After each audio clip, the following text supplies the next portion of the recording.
سورہ یوسف چل رہی ہے.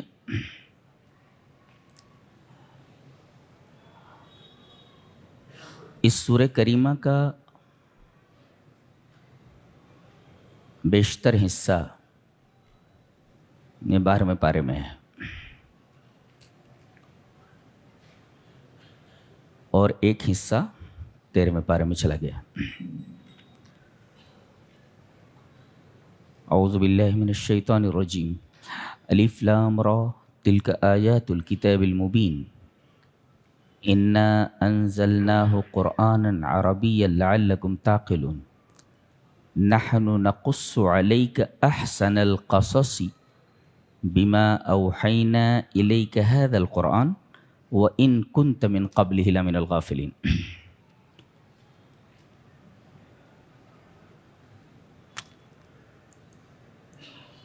کہا گیا کہ ہم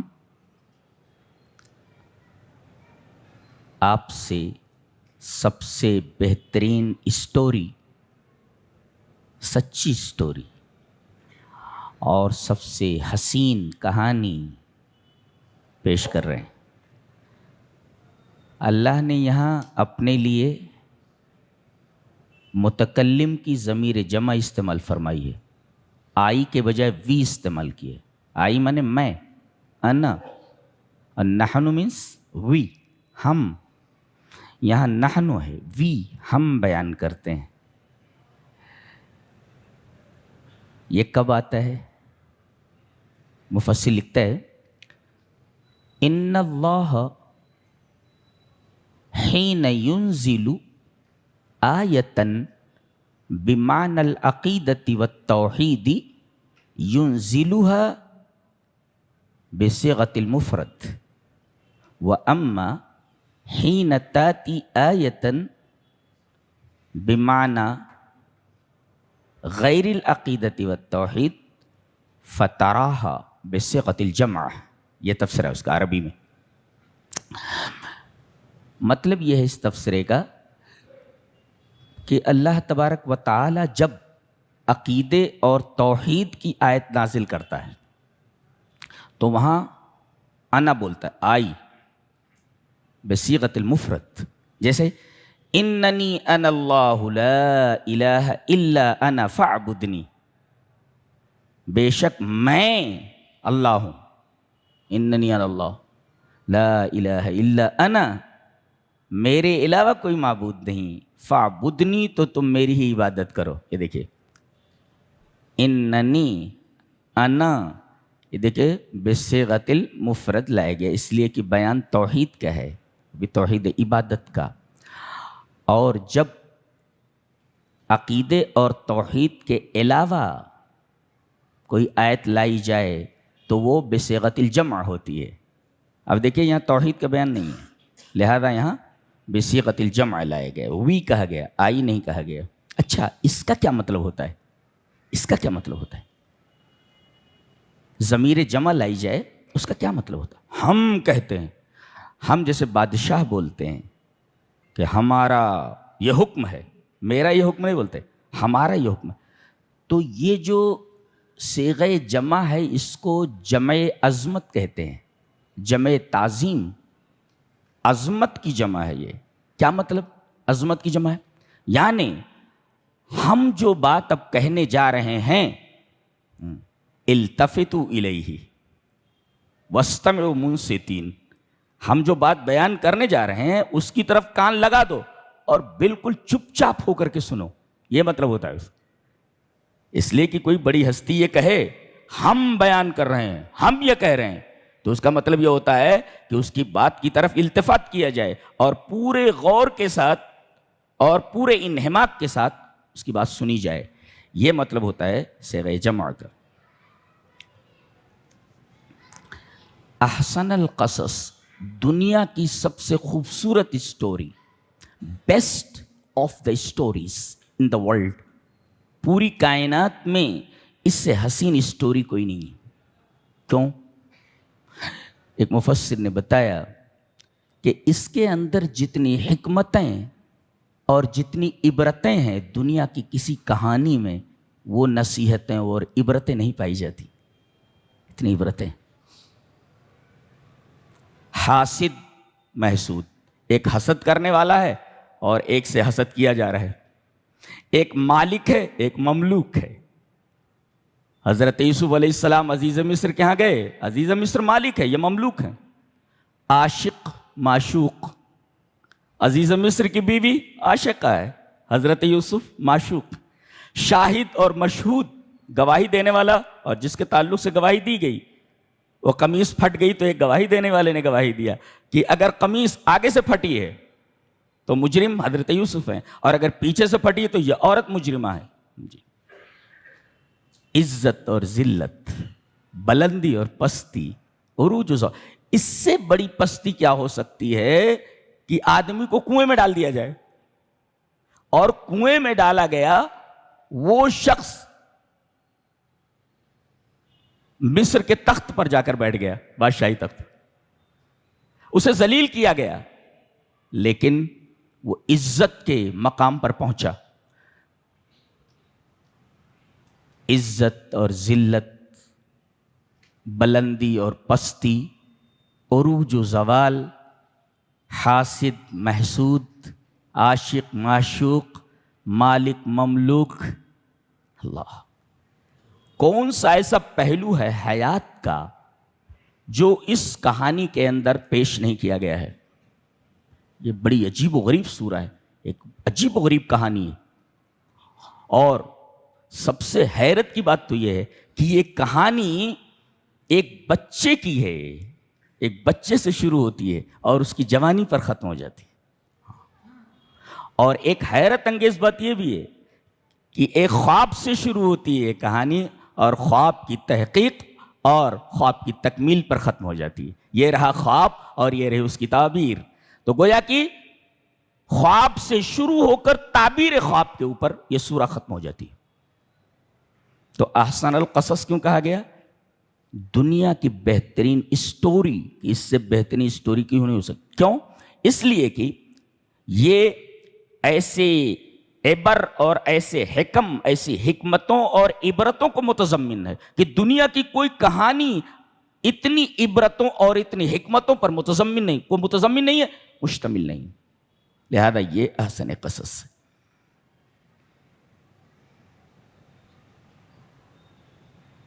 اور کہا گیا اے ہمارے حبیب وَإِن كُنْتَ مِن قَبْلِهِ لَمِنَ الْغَافِلِينَ، آپ کو اس سے پہلے اس کہانی کا پتہ نہیں تھا، آپ غافل تھے. یہ جملہ بتاتا ہے کہ یہ قرآن محمد کا کلام نہیں ہے صلی اللہ علیہ وسلم. جی جی، اس لیے کہ اگر یہ آپ کا کلام ہوتا تو آپ اپنی طرف غفلت کی نسبت نہیں کرتے.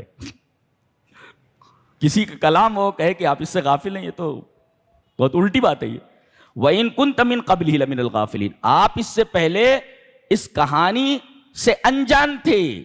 اگر یہ محمد صلی اللہ علیہ وسلم کا کلام ہوتا تو آپ اپنی طرف کبھی انجان ہونے، ناواقفیت اور غفلت کی نسبت نہ کرتے. یہ ٹکڑا دلیل ہے اس بات پر کہ یہ قرآن اللہ تبارک و تعالیٰ کا کلام ہے. کیسے معلوم ہوا؟ کیسے معلوم ہوا؟ اس کا جواب یہاں ہے، بما اوحینا الیک ھذا القرآن، ہم نے آپ کی طرف یہ قرآن وحی کی ہے. اس وحی کے ذریعے، قرآن کے ذریعے آپ کو معلوم ہوا کہ یہ قصہ کیا ہے. کوئی کہہ سکتا ہے یہ قصہ کیسے معلوم ہوا؟ جواب، بما اوحینا الیک ھذا القرآن. اچھا، اب شروع ہوتا ہے قصہ. کیسے؟ اذ قال یوسف لأبیہ یا ابت انی رأیت احد عشر کوکبا والشمس والقمر رأیتهم لی ساجدین. اس کی سٹائل اتنی خوبصورت ہے، میرا دل دھڑکنے لگتا ہے. بات اس طرح بات کی. اللہ. اذ قال یوسف لأبیہ یا ابت انی رأیت احد عشر کوکبا والشمس والقمر رأیتهم لی ساجدین. ردم دیکھ رہے ہیں آپ؟ کتنا حسین ردم ہے. ردم معنی تو چھوڑیے آپ، معنی تو پھر معنی ہے. ردم دیکھیے اور الفاظ کا سلیکشن دیکھیے اور الفاظ کی سیکوینس دیکھیے، ترتیب دیکھیے اس کی، کہ کہیں آپ کو آکورڈ نہیں دکھے گا، آپ کو کہیں نشیب و فراز نہیں دکھتا. بہت حسین تھے. دنیا کا حسین ترین لڑکا ہے یوسف علیہ الصلاۃ والتسلیم. نبی کریم صلی اللہ علیہ وسلم نے اپنی زندگی ہی میں ان کا دیدار فرمایا ہے. کب؟ معراج میں. معراج میں نبی کریم صلی اللہ علیہ وسلم نے ان سے ملاقات فرمائی. اور جانتے ہیں تبصرہ کیا کیا ہے نبی نے؟ زبان وحی ترجمان کا تبصرہ کتنا عجیب ہے. کہا کہ اوتی شطر الحسن، حسن کا ایک حصہ دے دیے گئے ہیں. اللہ، یہ تبصرہ ہے نبی کا، ہمارے نبی کا تبصرہ ہے.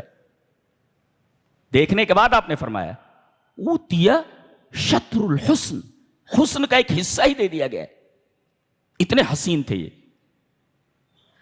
اور جس طرح یہ صورت سے جمیل تھے، خلق کے اعتبار سے بھی جمیل تھے. یعنی ان کے اندر دونوں قسم کے جمال جمع تھے. ایک تو خوبصورتی اور دوسرے خلق، اچھے اخلاق. یہ دونوں چیزیں جمع تھیں. جانتے مصیبت کس نے ڈالا؟ مصیبت میں کس چیز نے ڈالا؟ دو خوبصورتیاں ہیں، ایک سیرت کی خوبصورتی، ایک صورت کی خوبصورتی ہے. مصیبت میں کس نے مبتلا کیا؟ صورت کی خوبصورتی نے. مصیبت میں مبتلا کیا، جیل میں پہنچ گئے جی. اور سیرت کی خوبصورتی نے جیل سے ان کو نکالا، اس لیے کہ انہوں نے بتایا کہ بادشاہ کے خواب کی تعبیر کیا ہے. جی نیند آ رہی ہو تو نیند دور کر لیں، مجھے ڈسٹرب ہوتا ہے. جی نیند آ رہی ہے، ادھر آ جاؤ. جی تو یہ کہتے ہیں کہ ابا یا ابتی، ابا ایک بات بولتا ہوں، بول بیٹا. انی رأیت 11 کوکبا، میں نے دیکھا کہ 11 ستارے ہیں. والشمس والقمر، اور سورج اور چاند ہیں، سب مجھے سجدہ کر رہے ہیں. فوراً حضرت یعقوب علیہ السلام سمجھ گئے، اس لیے کہ اللہ تبارک و تعالیٰ نے انہیں تعبیر رویا کا علم دیا تھا، خواب کی تعبیر کا علم. یہ بہت دقیق علم ہے، سب خواب کی تعبیر نہیں بتا سکتے. یہ بہت ہی باریک، بڑا ہی نازک اور بڑا دقیق علم ہے کہ خواب کا مطلب کیا ہے.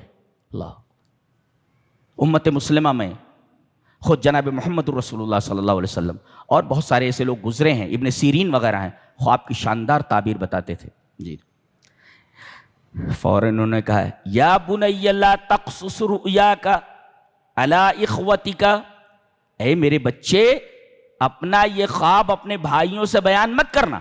دیکھو صرف کا یہ قاعدہ ہے، جی صرف کا قاعدہ ہے جس کو انگریزی میں کنجوگیشن کہتے ہیں. کنجوگیشن کا قاعدہ ہے عربی کنجوگیشن کا کہ لا تقص ہونا چاہیے، لا تقصص نہیں ہونا چاہیے. ادغام کے ساتھ ہونا چاہیے تھا، فک ادغام کے ساتھ نہیں. فک ادغام لا تقص کے بجائے لا تقصص فک ادغام کے ساتھ ہے. کیوں؟ اس میں اشارہ کیا گیا ہے کہ آدمی کی مخاطب کی ذہنی سطح جیسی ہو، کلام اس کی ذہنی سطح کو پیش نظر رکھ کر کیا جائے. بچہ ہے لہذا اس کو آسان انداز میں سمجھایا جائے. جی ہاں اتنا ہے کہ پہلے فارمولے یاد کرا دیے جائیں، رٹا دیے جائیں، کانسیپٹ بعد میں کلیئر کیا جائے. یہ فائدہ ہوتا ہے. چھوٹے بچوں کو بچپن میں جو چیز رٹا دی جائے وہ جلدی بھولتی نہیں. فارمولے اگر یاد کرا دیے گئے تو ازبر رہتے ان کو، پھر اس کے بعد اس کانسیپٹ کو کلیئر کیا جائے. ہمارے اسکول میں چھوٹے چھوٹے بچے ہوتے تھے، تیسری کے دوسری کے، تو باقاعدہ ان کو فارمولے یاد کرائے جاتے ہیں، اور بڑے بڑے فارمولے سے، چھوٹے چھوٹے فارمولے نہیں. وہ بہترین ایک منفرد اسکول ہے ہمارا الحمدللہ. تو بولے اسکوائر روٹ کیسے نکالا جائے، کیا فارمولہ ہے؟ تو square root of s into bracket s minus a into bracket s minus b into bracket s minus c. کہیں غلط ہو جائے تو صحیح کر لینا اس کو، اس لیے کہ میں میتھمیٹکس کا طالب علم نہیں ہوں. یہ بچوں کو سن سن کر کے یاد ہو جاتا ہے، وہ رٹتے رہتے، وہ دوڑتے رہتے. وہ ہے بولے کون سا فارمولہ یاد کر رہے ہیں؟ بولے I am taking in that formula. بولے ٹیکنگ ان دیٹ فارمولہ، یہ یاد کر رہا ہوں میں. بولتے کون سا؟ یہ اسکوائر روٹ نکالنے کا طریقہ کیا ہے. تو بچوں کو پہلے فارمولے یاد کرا دیے جائیں، اس کے بعد کانسیپٹ بعد میں کلیئر کرائے جائیں. برابر. تو یہ فک ادغام کے ساتھ یہاں پر جو ذکر کیا گیا ہے لا تقصص کو، جبکہ لا تقصہ ہونا چاہیے، اس بات کی طرف اشارہ کیا گیا کہ جیسے مخاطب کی ذہنی سطح ہو اسی انداز سے بات کی جائے. اگر انگلش نہیں جانتا تو اردو میں بات کیجیے جو اس کی زبان وغیرہ. تو قال یا بنی لا تقصص رؤیاک علی اخوتک، اپنے بھائیوں سے یہ قصہ مت بیان کرنا، یہ خواب مت بیان کرنا. کیوں؟ مجھے بتائیے. اس میں ایک نکتہ یہ ملا کہ چھوٹوں کو بڑوں کی بات ماننی چاہیے، مت بیان کر. کون بڑا کہہ رہا ہے چھوٹے سے مت بیان کر؟ تو چھوٹوں کو چاہیے کہ بڑوں کی بات مانیں، اور بڑوں کو چاہیے کہ جس چیز کا حکم دے رہے ہیں یا جس چیز سے بچے کو منع کر رہے ہیں اس کی علت بتا دیں، اس کا سبب بتا دیں، ریزن بتا دیں، تاکہ بچہ کے ذہن خلجان میں مبتلا نہ رہے. آپ کیوں منع کر رہے ہیں؟ بچے کے ذہن میں آ سکتا ہے نا بھائی اس بات سے کیوں منع کیا گیا. تو بچے کے ذہن کو خلجان سے بچانے کے لیے اس کی وجہ بتا دی جائے کہ یہ بات ہم کرنے کے لیے کیوں کہہ رہے ہیں اور نہ کرنے کے لیے کیوں کہہ رہے ہیں. وجہ بتائی جا رہی ہے. یہ خواب اپنے بھائیوں سے بیان مت کرنا. کیوں؟ فَيَكِيدُوا لَكَ كَيْدًا، یہ تیرے خلاف چال چلنے لگیں گے، اس لیے کہ تجھ سے حسد کرتے ہیں تیرے بھائی. تو تیرے خلاف چال چلنے لگیں گے. اس سے ایک نکتہ یہ بھی معلوم ہوا، اگر کسی آدمی سے کسی ضرر اور نقصان کا اندیشہ ہو تو دوسرے آدمی سے اس کی یہ خرابی بیان کرنا جائز ہے، اس کا یہ عیب بیان کرنا جائز ہے، غیبت نہیں ہے، تاکہ وہ شخص اس کے اس ضرر سے محفوظ رہے اور اس کو کوئی تکلیف اور ضرر نہ پہنچے. وہ غیبت نہیں ہوگی پھر. جی اچھا، کتنی عجیب بات ہے. ایک تو ایک چیز سے منع کیا، اس کی وجہ بتائی، اور سب سے بڑا اخلاقی نقطہ یہ بیان کیا گیا کہ ہم نے کہا کہ اپنے بھائیوں سے یہ خواب مت بیان کرنا. کیوں؟ اس لیے کہ تیرے خلاف وہ چال چلنے لگیں گے. تو کہیں بھائی کے دل میں اپنے بھائیوں کے تعلق سے نفرت نہ پیدا ہو جائے، لہذا معاملہ سارا شیطان کے اوپر چھوڑ دیا گیا. ان الشیطان للانسان عدو مبین. حضرت یوسف علیہ السلام کا دل اپنے بھائیوں کے تئیں خراب نہ ہو، لہذا یہ کہا گیا کہ یہ بھائی جو تیرے خلاف چال چلیں گے اس کا محرک شیطان ہوگا. ان الشیطان للانسان عدو مبین. شیطان انسان کا کھلا ہوا دشمن. کیا تعلیم ہے، خوبصورت تعلیم ہے. اسے کہتے ہیں اخلاقی تعلیم، اور کہتے ہیں بچوں کی تربیت اس طریقے سے ہونی چاہیے.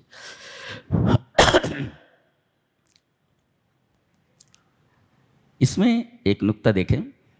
اذ قالوا لیوسف احب الی ابینا منا ونحن عصبہ. دو باتیں ہیں، بہت غور سے ہیں. جب انہوں نے کہا کہ یوسف اور اس کا بھائی بنیامین احب الی ابینا، ہمارے باپ کے نزدیک ہم سے زیادہ محبوب ہے. کیا نکتہ ملا؟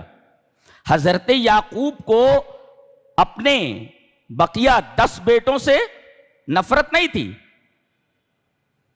بلکہ ان سے بھی محبت کرتے تھے. ہاں یہ 2 جو تھے سگے بھائی یوسف اور بنیامین، ان سے زیادہ محبت کرتے تھے.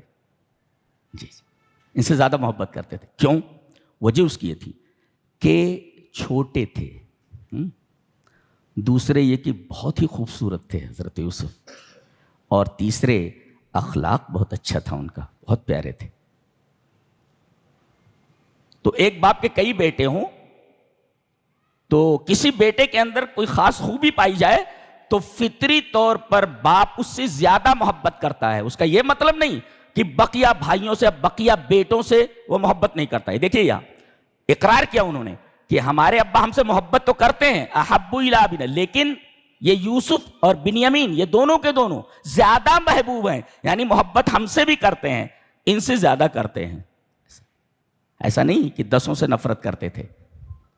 اور نقطہ یہ معلوم ہوا کہ آپ کسی بھی بیٹے سے زیادہ محبت کریں تو اپنی کسی حرکت سے بقیہ بیٹوں کو یہ تاثر نہ دیں کہ ہم تمہیں کم چاہتے ہیں، اس لیے کہ یہ چیز اس کے لیے مصیبت کا باعث بن سکتی ہے جس کو آپ زیادہ چاہتے ہیں۔ انسان کی فطرت ہے یہ۔ احب الی۔ اچھا دلیل کیا دی؟ محبت ہم سے کرنا چاہیے، اس سے کر رہے ہیں کیوں بھائی؟ دلیل کیا ہے آپ کی؟ آپ سے محبت کرنا چاہیے زیادہ؟ کہتے ہیں ہم طاقتور ہیں، ہم طاقت ہیں۔ اللہ اکبر، یہ دلیل بالکل غلط ہے، یہ دلیل بالکل غلط ہے، اس لیے کہ المقدمات الفاسدہ تؤدی الی المقدمات الفاسدہ تؤدی الی نتائج فاسدہ۔ اگر مقدمات مائنر پریمس اور میجر پریمس، اگر دونوں کے دونوں مقدمات اگر فاسد ہیں تو اس کا نتیجہ بھی فاسد ہوگا، اس کا جو انفرنس ہے اور اس کا جو کنکلوژن ہے وہ بھی فاسد ہو جائے گا۔ نتیجہ غلط ہے، کیوں؟ اس لیے کہ پریمس صحیح نہیں ہے، مقدمات صحیح نہیں ہے۔ کیوں مقدمات صحیح نہیں ہے؟ آپ طاقتور ہیں لہذا آپ محبت کے لائق ہیں، وہ طاقتور نہیں ہے، کمزور ہے، اس لیے وہ محبت کے لائق نہیں۔ حالانکہ آدمی کی فطرت یہ ہے کہ کمزور سے زیادہ محبت کرتا ہے۔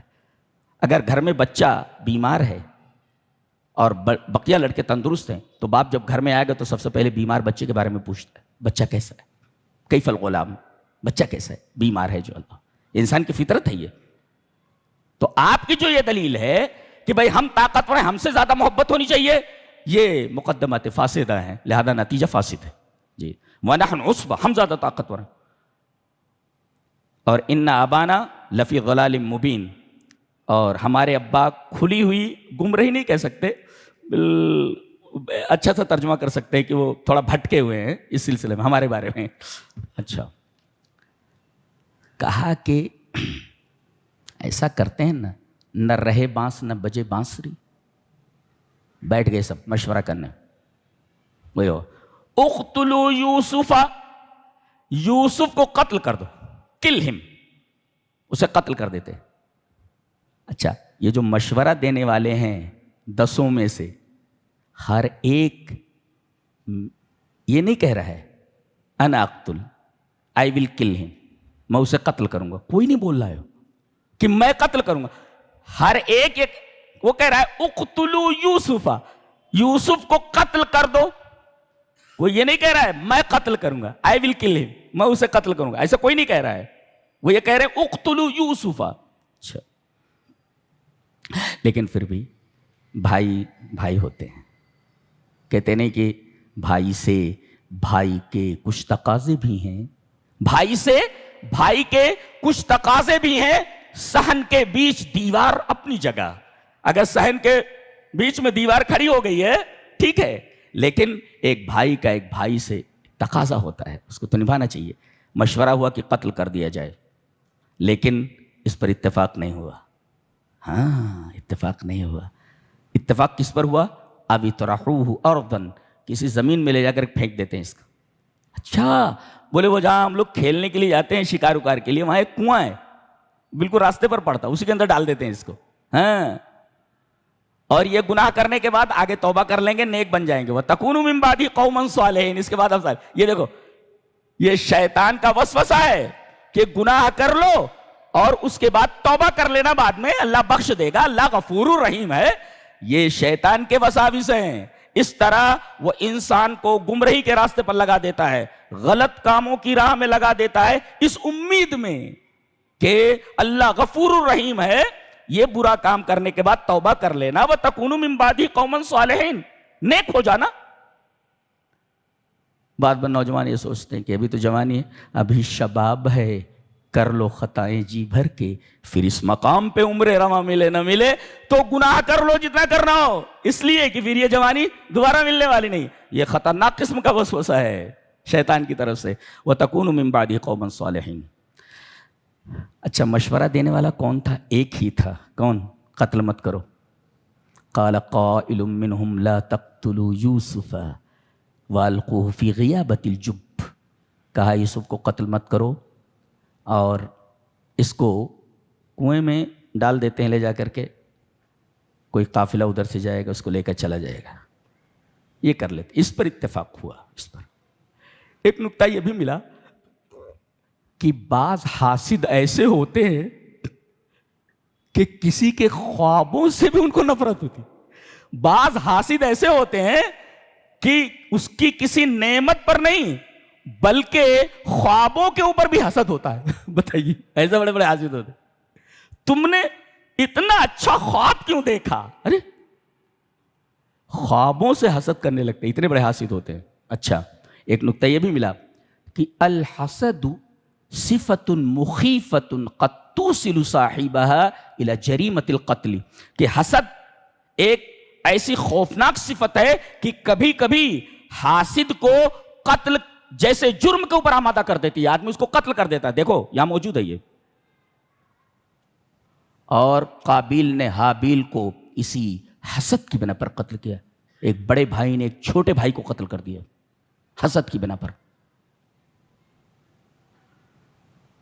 یہودی کیوں نفرت کرتے ہیں مسلمانوں سے؟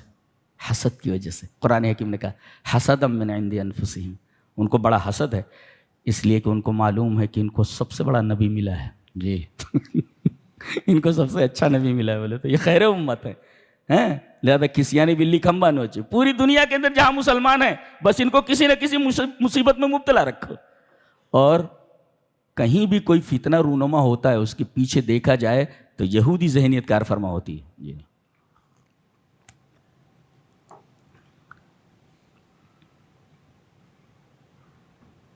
شاعر نے بڑا اچھا کہا ہے، جب بھی دنیا میں کوئی فتنہ نیا اٹھتا ہے، جب بھی دنیا میں کوئی فتنہ نیا اٹھتا ہے وہ اشارے سے بتا دیتے ہیں تربت میری کہ اسی قبر سے یہ فتنہ اٹھا. بولے تو سارے فتنوں کی جڑ یہی لوگ ہیں.